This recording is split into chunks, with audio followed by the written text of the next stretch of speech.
whenever I'm critical of somebody, I always tell my staff, get a hold of their people, invite them on the show.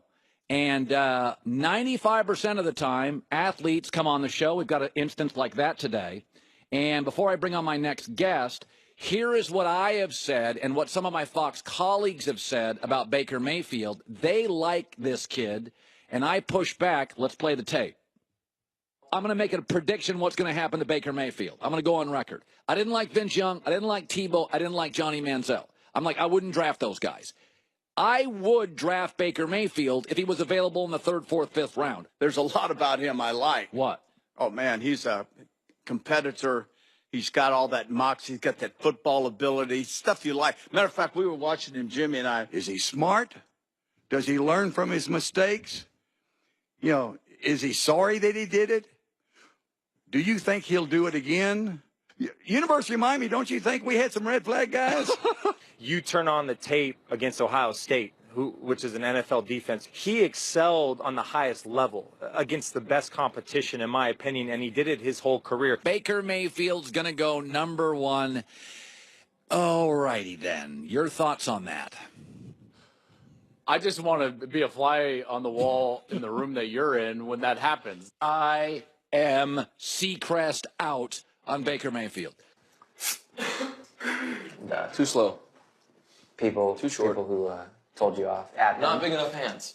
Who's the recent guy? Oh, Colin Cowherd. Undraftable. You hear that? Let's bring him on. Baker Mayfield. Look at this. He's got a support group. Oh, I got something for you. Quoted by you, right? Undraftable? That is great. Yeah. By the way, do I get one of those? I think we left something in your dressing room. Okay, let me start with this. Okay, first of all, we always invite people. T.O. was on the show last week, and I went right after him. He was great. Richie Incognito came on the show. Well, I was mean to him. He was great. LeVar Ball came on the show last week. Really? I was tough on LeVar. We always invite people. So when I said, get him on the show. So I obviously you hear some of the stuff because, the internet, everything. I hear everything. You hear everything. You did seem to kind of think it was funny. Did it make you, was there a moment that it inspired you, pissed you off? When you hear all the stuff, Baker, first thought, when you hear me just blah, blah, blah. That you really don't know me at all. I think you hear the big headlines, which is, what people get paid to do, is write whatever to grab people's attention. Yeah. So there's no digging, there's no actual research to it. It was kind of funny to see some of the stuff, not just by you, but by a lot of people. Right. The let's get to the stuff that I don't like before the stuff that I do like. Because I have said you're not a bust. You can play. I said Tebow ain't gonna work. Manziel ain't gonna work. Jamarcus Russell ain't gonna work. Called it my shots. But I was worth a 3rd, 4th, 5th round. No. I said those guys can't play in this league. Oh, okay. Okay, you can play in the league. I don't think you're Russell Wilson because I think he's maybe the greatest athlete outside of Michael Vick and Steve Young I've ever seen in the league, period. I think it's unfair to say that's like saying Trae Young's going to be Steph Curry. No, he's not. Steph Curry's the greatest shooter in the history of the game. It's unfair. But let's get to the stuff I don't like. Sidelines, grabbing stuff, whizzing footballs. Come on, you're going to be a franchise quarterback. What are you grabbing stuff that? Why? What's going through your mind when you do that during games? Have you played football past high school? I quarterbacked, and I sucked. Past high school? Well, no, not past high school. Football is a violent, competitive game. Yeah. That's the way it was always meant to be played. Yeah. You're supposed to play it with an edge. You're actually trying to impose your will on the other person to win. There's things that come with it.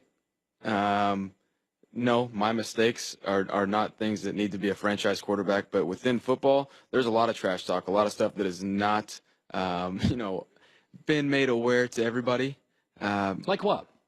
I mean, there's stuff that's said on the field that you can't repeat, no matter where you're at. Philip Rivers is a trash talker, yeah, big time. But some of my stuff, there was mistakes, but I've definitely learned from it. I wasn't a franchise quarterback then. I'm hoping to be one in the future, and I can learn from my mistakes and do that. Did teams confront you on this stuff? Oh, absolutely. Absolutely. Give me an example.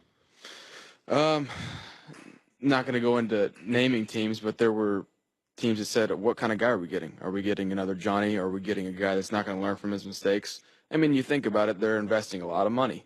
A lot of money. Time. Yeah, exactly. And so I was expecting that, but to be able to actually sit down and talk to him, that's what I was waiting for. Instead of them just seeing headlines and assuming something, to actually be able to talk to him, that was the benefit of it. Did you?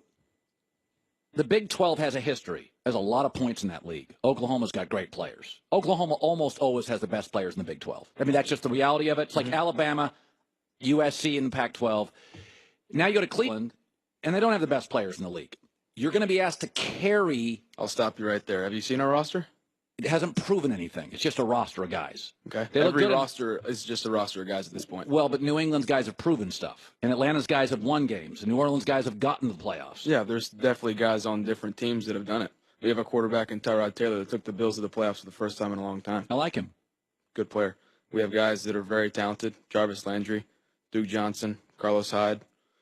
We have guys. No, I know. I'm not doubting your talent, but the other teams I've seen Cam win an MVP. So he's shown. I've seen Steph hit shots. Trae Young's talented. There are two different layers here.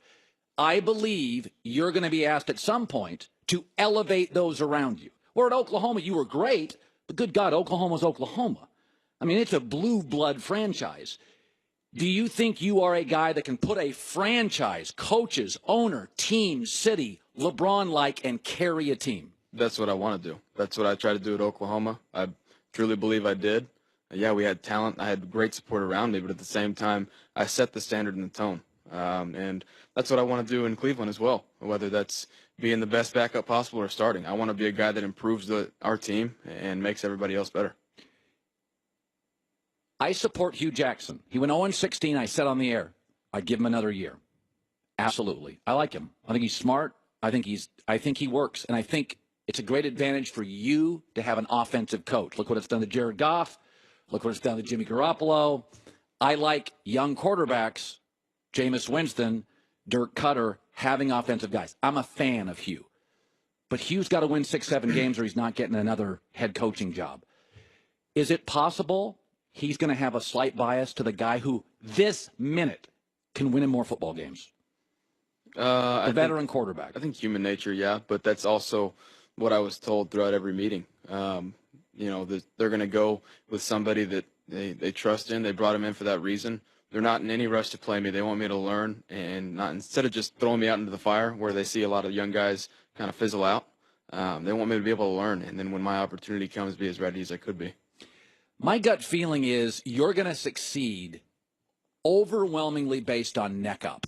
All these combine things, it's all about neck down. The marginal size stuff? Well, I mean, you're 6'1". I mean, I'm 6'1.5", $194. Now, you're a bigger, thicker kid than me, but we're about the same size. Historically, the numbers say 6'3" and up are your Hall of Famers. Is that an unfair? No, that's fair. I told you, by the way. But today's game is different than Hall of Famers. How? It's faster. It's not nearly as physical. You see more teams reverting to some of the screen game. You watch the Eagles and you watch the Chiefs. You watch the Rams play. There's a lot of what do you call it? RPOs. Right. You have options on your run plays to throw the ball.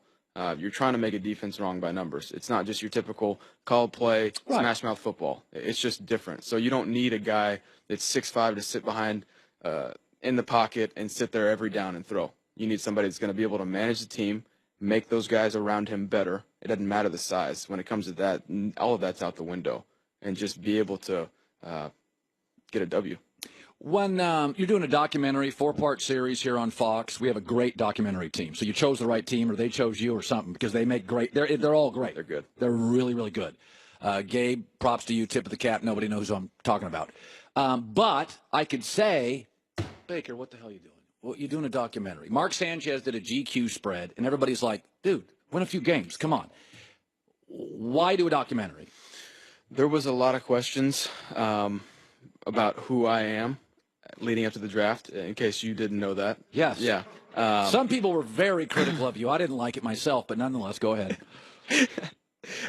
So I wanted to do something. Everybody nowadays kind of does their own leading up to the draft, whether it's not nearly as invasive as, of privacy as something what I did. Yeah. But the team that I had made it easy. I wanted to do a behind-the-scenes look about the draft process, let people know exactly who I am, what I'm all about, and just to be myself on it. And I think that if you watch it you can tell who I am, the people that I surround myself with, and just the work ethic, the mentality, and just the values I hold myself to as well. There was a lot of questions of, oh, he's got character problems, stuff like that.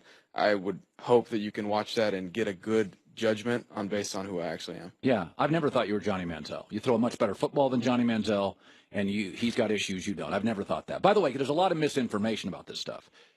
I don't think you're a bust. I just don't think you're Russell Wilson because I think it's completely unfair. And I think NFL guys do this all the time, GMs. Oh, he's the next John Elway. Now, I watched John Elway play live. He may be the best player I've ever seen play NFL football. I do think you're going to last in this league, but I don't think you're going to play a ton your rookie year. How does that land with you? Human nature and who I am says that I want to play right away. I've always been that way. I've always been the most competitive guy. And, yeah, I want to play. But at the same time, everything that I've talked to with the Browns, everybody that I've talked to, it's about being ready for my opportunity, not rushing into it.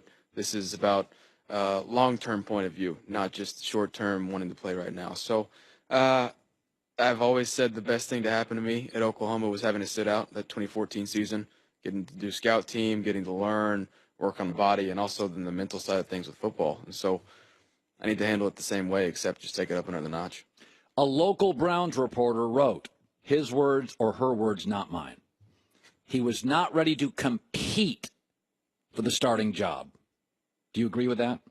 They were also there the first day OTAs. Yeah, absolutely ready. My first day, I'm not going to be ready to compete with a guy that's a veteran that has taken a team to the playoffs right away. I was still learning the playbook, and I still am now, trying to get as comfortable as Tyrod is with it. And so right now my mentality is level the playing field on the mental side of things up to training camp, and then from there, getting more experience is always going to help. By the way, Cleveland, and this is not a cheap shot, there's been a lot of dysfunction. They've drafted a lot of dudes, had a lot of GMs, and a lot of coaches. You came from a gold star program that has been nothing but brilliance. Bob Stoops, same president, same coach.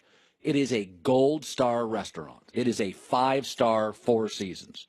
Now you move into a realistically dysfunctional organization. No. Are you concerned at all about that? I have no concerns about it being dysfunctional because it's not. I've watched the way Elliott Wolf and John Dorsey interact with everybody, our coaches, and then the Haslam family. It's not dysfunctional at all. And until you step foot in that building, you can have whatever opinion you want. We know what we have in there, and that's all that matters. We're going to stay true to that, and we're going to go to work. Do you think it's possible you've made yourself, though, a little bit of a target? Because you are cocky, you are fun, you are lively. Like Cam, you're a very emotional player at often a very stoic position. Andrew Luck hasn't had an interesting quote since he walked into the league. Russell Wilson's a yawn. Tom Brady never says anything. You and Cam, you light a room up. You talk. You emote. How possible is it you'll become a huge target? Johnny Manziel walked into this league, and guys were going after him. Are you concerned about that? No. I carry myself with the confidence that a lot of the other guys in the NFL do. It's not about, how you get there. Actually, it's not about the fact that they're there. It's about how you get there. That's why people have the chips on their shoulders. That's why all those guys do. It's just I'm more vocal about it, but that's just how I've always been. I'm confident in who I am and what I've done to get here. A lot of those guys are, though, as well. But the person I am in the locker room, I don't even have to defend myself there. It's just I'm going to be a guy that's going to put them in front of myself always. I've always been a team-oriented guy. So. All right. So stay here. Don't go anywhere. You're not going anywhere, right? No. Where are you going? So. Yeah, I mean, where are you going to go? I mean, it's just L.A. There's nothing here anyway.